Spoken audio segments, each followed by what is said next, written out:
again, and we're down just 44 points right now. The 10-year broke below 240. In terms of yield, we're now at around 237, 236 at this point.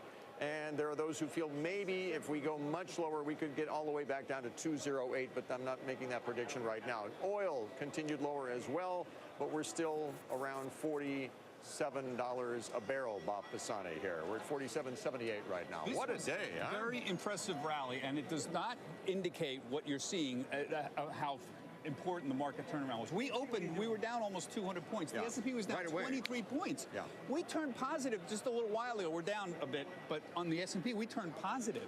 Now, this is remarkable because remember what happened. The dollar was going down. You pointed out the 10-year was going down. Oil was going down. And it all kind of reversed a little after the open. Stocks started moving up. The dollar started rallying. 10-year yield. I just want to show you Citigroup if you can here, because Citigroup is a great example. We were down $56 in the Citigroup. And look, these are 4 percentage points moves in very, very big stocks. All the big financials had 3 and 4 percentage point moves. The financial ETF itself was down 7% at one time today. There you go. So the point is that why is this happening is the question. I think partly that there are a lot of people who said, gee, I wish the market would drop 5 or 10% so I can buy more. Well, there they have the opportunity. All of those big bank stocks are down more than 10%. And today it looked to me like people were picking at the bottom on them. Financial ETFs had very heavy volume in a day when we did not have very heavy volume. That tells me somebody's trying to play around at the bottom, potential, at least short-term bottom here. I think this is optimistic sign. Well, it was an interesting day.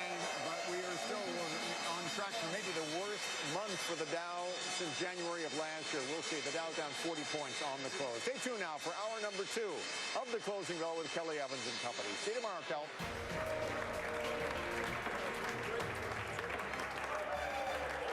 Thank you, Bill. Welcome to the Closing Bell, everybody. I'm Kelly Evans. Look at this Dow. I'm just checking here to see if, in fact, we're confirming the worst losing streak since 2011 for this blue chip average. It's down about 0.25% today. Now, that's much better than we were at the early session lows, down 184 points as that fallout from the GOP failure to pass the healthcare bill continued over the weekend. But we've made up a lot of that. We almost went positive there this afternoon, but there on the bell, the Dow dropping 45 points, 20,551. The S&P, for its part, down just about 0.1%, about 2 points today to 2341. And the Nasdaq and the Russell, as they did throughout much of the session, bucking the trend, actually closing positive. The Nasdaq notably and the Russell both up about 0.5% today. 5840, 1357 are your levels.